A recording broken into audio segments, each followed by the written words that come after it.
Ashangba Lafoi Hidak Tinglaga Yonbagi video clip ama viral ore. Kaithel the Lafoi Mulhanba Sinaramba Hidak Makalama food safety ki team na fare. Hai ba viral ore video si Yamna moina Hidak ta lupaga moina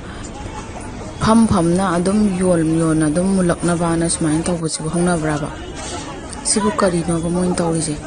Manipur gi Lafoi riba sanaroi mayam amasu yauri sportman mayam sibu so oidara habanida moin tawse kari no ba si yam ta mayam yo bazar ri Lafoi leiraga chabiruranu